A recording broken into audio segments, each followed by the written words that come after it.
India செய்கிறத பார்த்தாலே எரிச்சலாகுது. ஒட்டுமொத்தமாக கடுப்பில் குதித்த அமெரிக்கா. ரஷ்யாவிடமிருந்து இந்தியா கச்சா எண்ணெய் கொள்முதல் செய்வதற்கு அமெரிக்கா மீண்டும் எதிர்ப்பு தெரிவித்துள்ளது.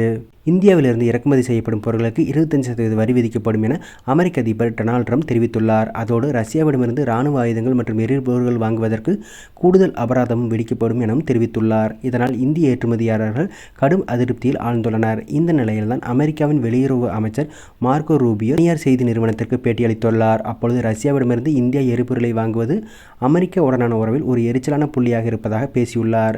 மலிவு விலையில் ரஷ்யாவிடமிருந்து அதிக அளவில் இந்தியா எரிபொருளை வாங்குவது ட்ரம்பை வருத்தமடைய செய்துள்ளதா என்ற கேள்விக்கு, சர்வதேச வர்த்தகத்தில் இந்தியா ஒரு நட்பு நாடு, எங்களின் கூட்டாளியும் கூட.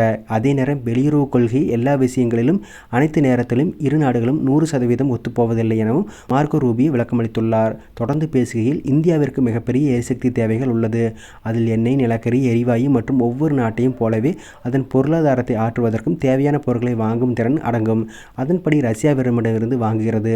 உலக நாடுகளில் விதிக்கப்பட்ட பல்வேறு பொருளாதார தடைகள் காரணமாக மலிவு விலையில் ரஷ்யா கச்சா எண்ணெயை விற்பனை செய்து வருகிறது. இந்தியாவின் இந்த நடவடிக்கை துரதிருஷ்டவசமாக உக்ரைனுடனான ரஷ்ய போர் முயற்சியை தக்கவைக்க உதவுகிறது.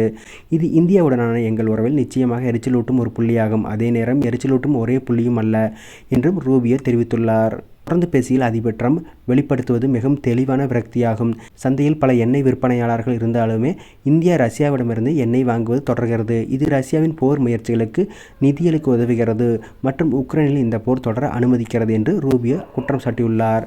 இந்தியாவின் மிகப்பெரிய வர்த்தக கூட்டாளியாக அமெரிக்கா திகழ்கிறது. 2024-25 நிதியாண்டில் இரு நாடுகளுக்கும் இடையான வர்த்தகம் $131.84 பில்லியன் அமெரிக்க டாலர்களை எட்டியுள்ளது. 2030ஆம் ஆண்டுக்குள் இந்த வர்த்தகத்தை $500 பில்லியன் அமெரிக்க டாலர்களாக உயர்த்த இரு நாடுகளும் விருப்பம் தெரிவித்துள்ளது. அமெரிக்காவிற்கான இந்தியாவின் ஏற்றுமதி மொபைல் போன்கள், மருந்துகள், ஜவுளி மற்றும் இரத்தின கற்கள் ஆகிய துறைகளை உள்ளடக்கிய $87 பில்லியன் அமெரிக்க டாலர்களை உள்ளன. இந்நிலையில் இந்திய பொருட்கள் மீதான கூடுதல் வரி விதிக்கும் ட்ரம்பின் முடிவு உள்நாட்டு ஏற்றுமதி திறனை கடுமையாக பாதிக்கும் எனவும் கருதப்படுகிறது.